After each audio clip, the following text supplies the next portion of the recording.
Welcome to A Pint with Seaniebee. We're here in London tonight. This is one of the only podcasts, I think, where we have been true to the idea of having alcohol involved. I'm here with a very good friend of mine, Simon Carbery, and we've just come from a hotel in Knightsbridge that is famous for a cocktail called the Vespa, which is almost Pan-Galactic Gargle Blaster-esque for those of you that are Douglas Adams fans. Pan-Galactic Gargle Blaster was a cocktail from the Hitchhiker's Guide series, which apparently was akin to having your brains bashed in by a lemon wrapped around a gold brick. So we had two Vespas and now we were doing the podcast. So hopefully it'll be a more entertaining podcast than the usual Pints with Seaniebee.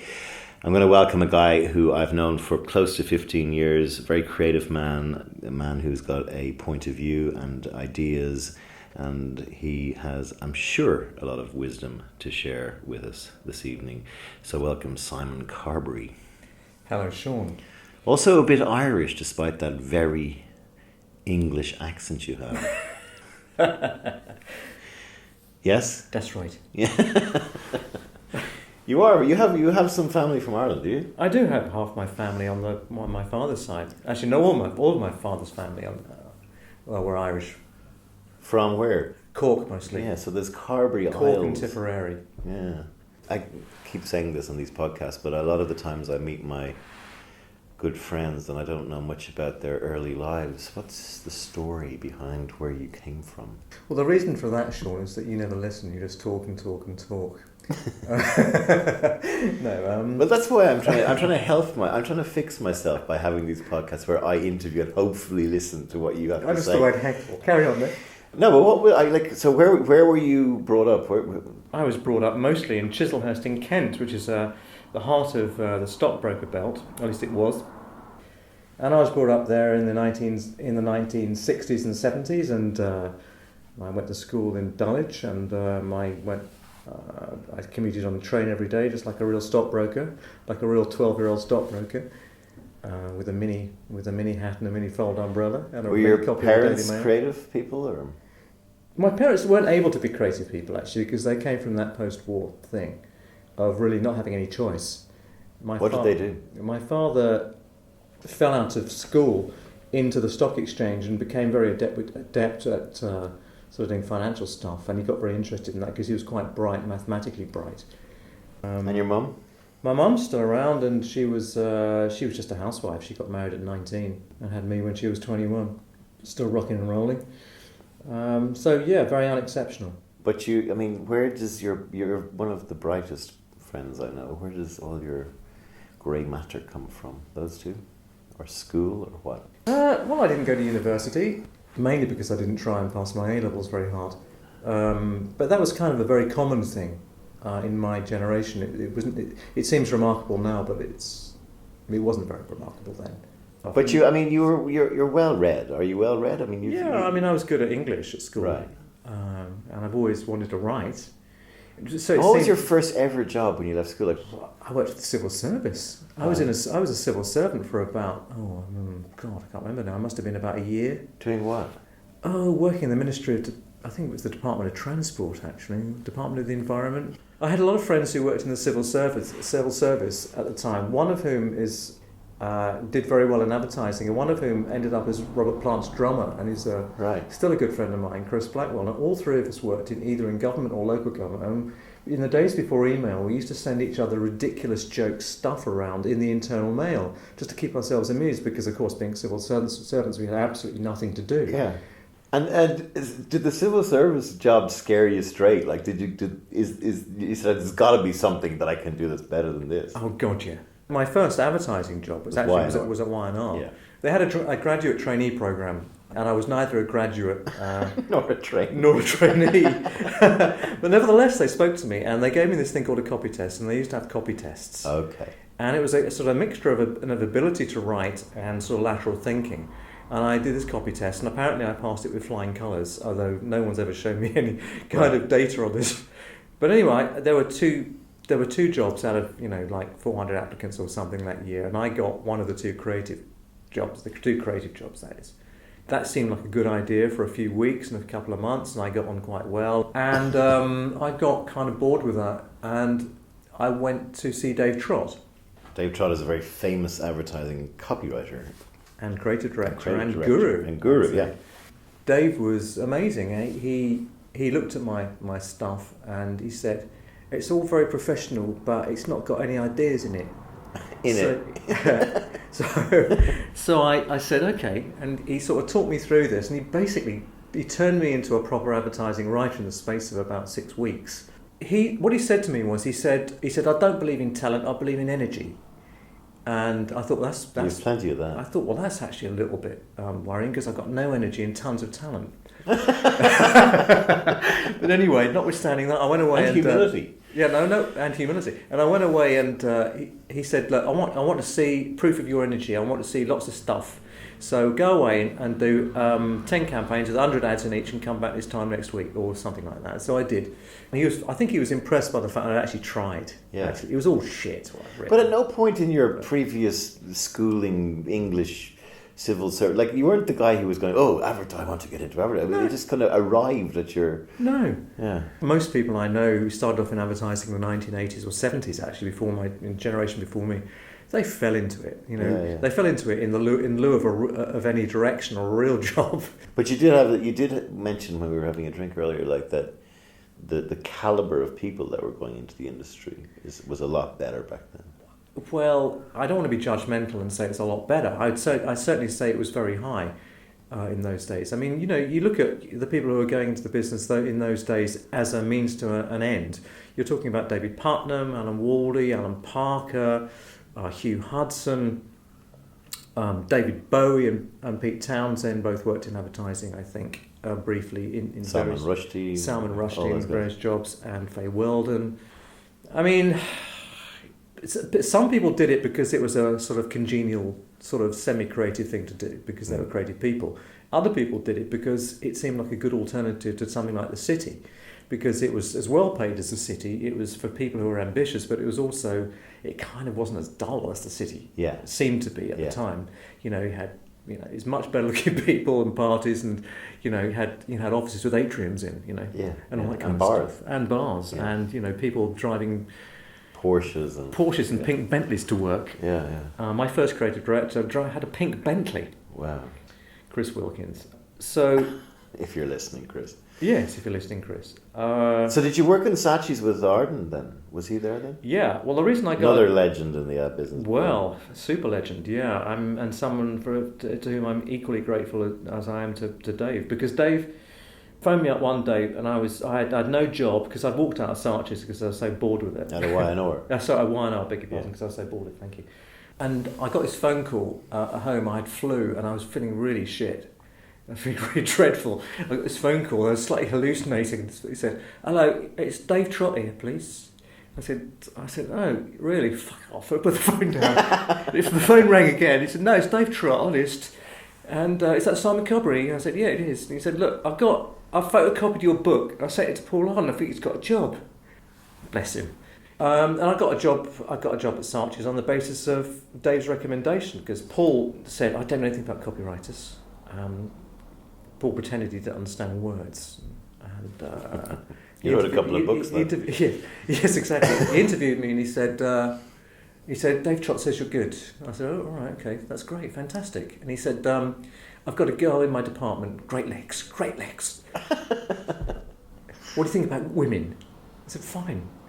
He said, "She's a girl art director." That was Alex Taylor, who's also sort of done very well in the business. Alexandra. And I got a job in his department. The first thing he gave us virtually was can we please do some stuff for the 1983 Conservative Party election campaign? Right. And the next thing I knew, I was sort of kind of up and running in that sense, and very exciting. Whatever your politics. Finding myself being, at parties with Norman Tebbit. Actually, I did have dinner with Norman Tebbit. My God. I couldn't even afford a bike. I was in Ireland then, but I mean, that was a very formidable government. I mean, there were big hitters in there that were scary, you know. I mean, not least herself. They were scary. None of them were as scary as Charlie Saatchi, though. I've never really talked to anybody about that dynamic between Maurice and Charles Saatchi. So we're talking about Saatchi and Saatchi when it became the biggest agency in the world. Maurice and Charles Saatchi, two London Jewish boys who set it up and changed the world of advertising, and then eventually went public and then got kicked out of their own company. They still run M&C. Well, Maurice does, I think, M&C Saatchi today. But most people who don't work in advertising listening to this will know and have heard of Saatchi and Saatchi. They're probably the only agency in the world that people have heard about. What was the dynamic like with, you know, Maurice and Charles at that time? So, because that was at the zenith of their power, I suppose. Yeah. Well, I'd love to be able to show you into their inner sanctum, Sean, but I was 14 and a half. And it was a fucking good question. You just shot it down. You just cut it off at the knees. It was a great question. It was a build-up question, and it was just like, I don't know. It was like, it was, I can only tell you from the point of view of someone who was so far down the ladder. Yeah. That. But did you feel leadership? God, yeah. Yeah. Oh, absolutely. Absolutely. There was, well, the agency was run by Charles and Maurice, but it was also run very much by Tim Bell. Yeah. What was the atmosphere and the day-to-day like? It went from being quite organised to being unbelievably chaotic. Yeah. In the space of 3 years. And I found that chaos difficult because I don't like working in chaotic environments. It was very much simplified for us as junior creative people because all we had to do was win awards. All I had to do was to please Paul Arden. Yeah. If I produced something that was a good idea, he would use his influence, his power, and his sheer scariness to try and make that happen.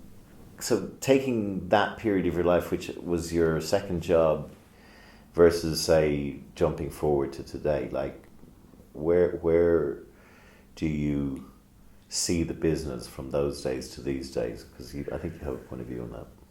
The thing about advertising in those days was that it was the Wild West to some extent, and there was a lot of money coming in through the doors, and so agencies were essentially being bankrolled, and all they had to do was by media, and all they had to do was take commission. I remember whenever it happened, I think it must have been 25 years ago, when the media departments started becoming independent media agencies.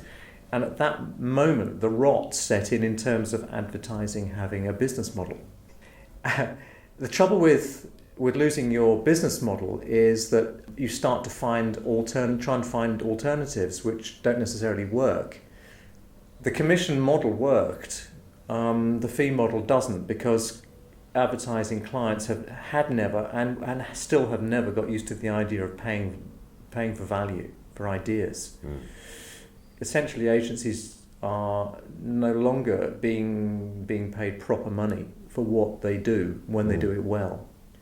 What happened as a result is that less good people are attracted into advertising.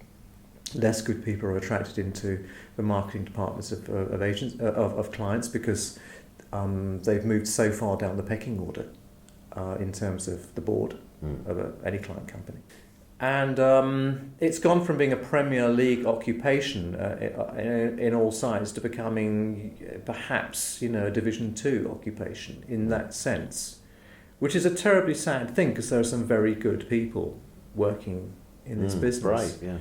And a great communications idea, a great communications campaign can transform any brand. It can turn a brand and make it go from zero to hero. Yeah. But it's very difficult now to find anybody who has the vision to enable that to happen. What happened when you left Saatchi? What was the reason you left, and where did you go? I left Saatchi's because I felt it was getting too chaotic for the way I like to work. Right.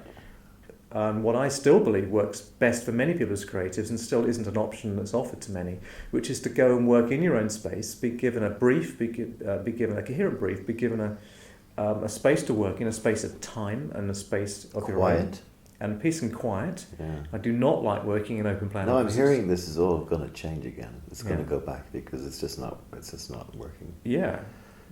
Should we talk about peace and quiet? Do you want to talk about that? Sure. Well, I go into advertising agencies all the time still, and I find myself working in open plan offices, and it's impossible for me to work in an open plan office, to do ideas and to write. It's not because I'm antisocial. It's not because I don't like listening to everyone else. You're not a team player. No, not at all. I love rock and roll. I mean, rock and roll is part of my life, and making music is part of my life. I like making noise. Yeah. Honest. At the right time. Yeah. But it's horses for courses. I don't really like being surrounded by everyone else's music when I'm trying to work. Yeah. So I say to them, okay, fine, I can work in my place, but people want me to work in their place. If that's what they're paying me to do, I go, okay, I shrug my shoulders and I go and do it. But I think it's a crazy thing to do. And when I see so many people trying to get onto a tube train in London and trying to get off one again at 6 o'clock in the evening, like I did this evening, I think to myself, why are we doing this as a society? I know. How's this helping us? How is it making us more creative? I don't think it is. There's a whole backlash with Yahoo and places like this where it's like, oh no more working from home, everyone come into the office, and the water cooler moment, and coupled with the Google Plexes and whatever the hell Apple are building, this Death Star. I don't really understand why we went down this road, other than for possible financial savings. Other than in a kind of going, well, if we had everybody on a long desk. You may have hit the nail on the head there. What you don't need is an artificial clock-watching, post-industrial revolution working shtick. I think you've got to imbue people with trust. If you don't think they're worthy of trust, if you don't think they have talent, if you think they're lazy, don't employ them. Yeah. Was the freelance decision partly made to allow you to explore your other creative avenues, your music, your writing? Yeah, it was. Well, I felt very trapped in a full-time job. Quite often one does things in life that you do at the time and you don't know why you did them until years later. And I think it was certainly true in my case. I don't think I was particularly mature. I didn't have much guidance, really. I was making it up as I went along. After I'd been freelancing a while, I found that I worked better at doing my advertising work in that way. Why? The freedom to work how I want to work. Where I want to work. And I find that I don't find I need to do it 10 hours a day. Yeah. I don't need to go through this sort of joke thing that I've experienced once or twice of having to work for 20 hours non-stop in a warehouse with a bunch of other people in order to produce anything. It's bollocks. And I feel not your circus, not your monkeys. You get hired from a certain time. Absolutely. I mean, just give me a job, pay me a fee, and I'll come back with it. If I don't come back with it, then you can kick my ass. Yeah. That's that. And I should be able to also do other things in my life, which I do try and do. And the other things in my life are very important. There's the writing, which I postponed for far too long. The other sort of writing beyond advertising, and the music as well, which I also did put aside for too long, and I'm thankfully now comfortably back to doing. I enjoyed so that. You had a band called the Air Hilaires, AirHillairs, but also Air Hilaires. Or you say it probably better because you got the Air Hilaires, named after Terry Thomas, going oh hello. Yes, and then there's a new wood nymph or something. What's it called? No, sorry. I've got another band called the Wood Demons, which enables me and various other people who've got a lot of experience doing music in other fields to actually write our own highly pretentious stuff, right? Which no one wants to listen to apart from us, which is cool. But the Wood Demons are you gig quite a lot, like? Yeah, we gig quite a lot, but we don't gig all that much because gigging is not really what you do unless you're either 22 or U2 or U2 exactly. Yeah. Anybody in between, forget it. Now what we do is we make recordings and what do are you lead singer? Or? I do most of the singing but not all of it, and I play guitar but not by any means all of it.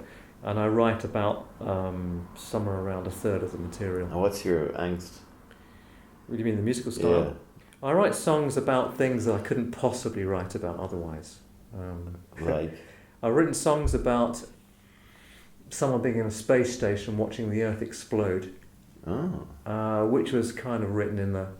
Hey, I'm going to get really heavy here. It's kind of written in the lee of my father's death, which I didn't get. Like most things, you don't realise why you've done things until afterwards. Right? That's kind of about that, in a funny sort of way. And I write other songs about all sorts of other things. Some of them about serious topics, and some of them about nothing very much. And it's about making nice noises in the end. I've always liked music, alternative music, and yeah. And then the writing? The writing. Yeah, like many people who've toyed with writing and who have some ability to do it, I struggle with two things. One of them is actually writing anything. Yeah. Because everyone has that problem, which sounds like a facile thing to say, but you actually, writing is about finishing. And then it's about rewriting. I agree. And rewriting again. And that's one part not of it. sending it out until it's in reasonable shape. Well, yeah, reasonable shape is a very difficult call, but yeah, that's broadly true. And I suppose the other thing about it is finding out what it is that you actually want to write. And it took me a long time to work out that actually I want to write for children. Yeah. And I want to write what I do for children. And so I'm writing silly. It's funny, we're stuff. both childless. Yeah, that's right. Angst-ridden, over 40 males who've no real interest in having children. But I've written a couple of things for kids as well. I read somewhere that actually the best people to write for kids are those that don't have them, because you then treat the child like almost a mini adult, and and the kid really, I don't know, reckons or sees that. Maybe I really don't know. I at the moment I'm writing a story which is in verse, actually. It's sort of like a Dr. Seussy type thing, and I finished just a silly scatological story for very young children, for 7-year-olds, and but the biggest thing I've written recently is my story The Morphant, under my writing name of Cornelius Fuel. And the Morphant is an adventure story. It's a 200-page adventure story for children. It's on Kindle and iBooks, and unfortunately not on 3D books yet, real books. How's that worked? Putting stuff out on Kindle and on ebooks. Do you make money, or is it difficult, or what? Well, it's a bit like making rock music these days. No, it's not. It's all commoditized by the big players like Apple or Amazon, and it's very, very, very difficult. But that's fair enough. Yeah. It's up to me to make the books good enough, and the music good enough too, actually. And it's up to me to find ways of making sure that we get an audience. It's no one else's problem but mine. Do you regret not having children? Actually, I do regret not having children. If we're going to get into this deep personal thing, I have a partner who has her own children, and it would have been lovely for us to have had children together, but that's not going to happen. And that's the way it goes. I had not having children has many advantages too. I was able to travel a lot. I was able to do lots of things that really would have been close to impossible had I had children. I don't mean that from a selfish point of view, but I'm trying to find a positive to that. So, there are plenty of them. Oh yeah. What other regrets would you have had looking back? Oh, I should have gone to university. I mean, not because it necessarily would have changed anything, although it actually would have changed everything probably. Because tell me how that would have happened. Why would it have changed everything? I probably would have had a completely different sort of career. One thing about the British educational system is if you do go to Oxbridge, which the plan was that I went to Oxford to study law, and I'm not saying for a second I should have studied law, actually. You'd be pretty good barrister or something, I can see it. Well, actually, I always thought I'd be a pretty good barrister until I had a barrister represent me in a long divorce case, and I realised that his job is really that guy's good. No, he's actually boring. Oh, he was terrible, right? No, he was very good, but it's actually very boring. Okay. It's not like Rumpole. It's not always O.J. Simpson. Yeah. No, there's the advocacy part of standing up in court. I put it to you, my lord. There's nothing like that. Greatest speech I ever saw. Greatest speech was Johnnie Cochran's sum-up speech after that mental trial went on all summer, and he comes in his blue suit, and what's her name? Marcia Clark was the hagger-headed, bags under the eyes, stuttering with a folder 3 times the size of her head, and Johnnie Cochran arrives in his blue suit, and all he has is a glove in his pocket. He has no notes, and he talks for an hour. And as soon as I saw it, I was like, clearly not guilty. Well, that's our job, isn't it? Yeah. When you talk about regrets and not doing law, but I am not going to college, it just feels a little bit flimsy, to quote a word of the evening. It just, that word's got you in trouble already, Seaniebee. I can get I can get the kids thing a bit, not personally, but I regret the lack. I regret any experience that might have been good that I haven't had, and that was just one of those. I'm not certainly not complaining. I've had a very interesting time. So yeah, so there's the advertising, the freelance, there's the music, there's the writing. Anything else you're working on? Yeah, I'm really honoured to be invited to be one of the 3 co-founders of an app. App actually doesn't really cover it. It's an idea for preventing people with long-term conditions forgetting to take their medication. People with diabetes, for example, cost the UK £10 billion a year because they forget to take their medication, and they have terrible problems as a result. And there are 30 million people in this country who are indirectly affected by long-term conditions. That's just the UK. 15 people with a condition such as asthma or epilepsy or diabetes, and at least one other carer, friend, family, teacher, whoever. So is this like a phone app or something? Or? Yep. Yeah. It's a phone app. We've created the brand. It's called Elfie. ELFY. Elfie is a long-term condition brand which has apps in it for to remind people to take their medications for, at the moment, for asthma on the iOS platform. So that's a very important stream of what I do. It might become a viable business, or it might become something that's just essentially a charity. But it's an important thing to do, I think. Cool. And very different from the other things I do. What would you say to your nipper self, apart from maybe go to college, but what would you say to your younger self, or indeed somebody who was, if you were the Dave Trott and someone was coming to you, what would you say to somebody now, today, who would be 20, 19, 18? What, going into advertising? Well, or, living life, anything, life lessons or advertising. I would go down the same territory as Danny Kaye. He said, of course, brilliant.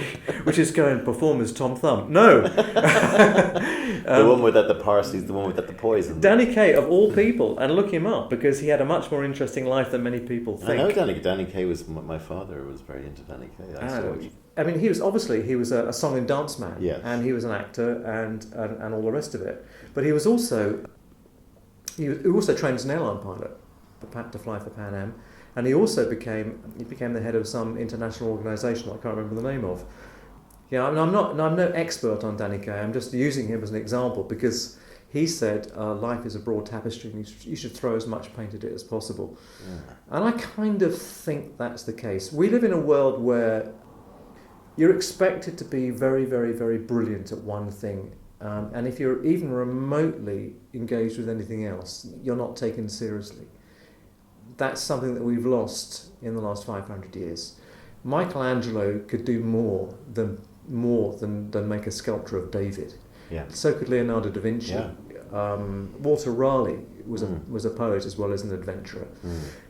There's absolutely no reason at all why you should go through your life, Mr. 18-year-old, thinking all you can do is one thing. Yeah. That's bollocks. Yeah. You can do whatever you want to do and whatever you're good at and whatever you feel passionate about. And I would say go for that. And what about the state of the world in your view? I mean, it's 2016 now. We've had a rough 2015. What are you optimistic or pessimistic about where we're at? Technology, terrorism, whoever's going to be elected American president this year. You should be asking Pope Francis this, not me.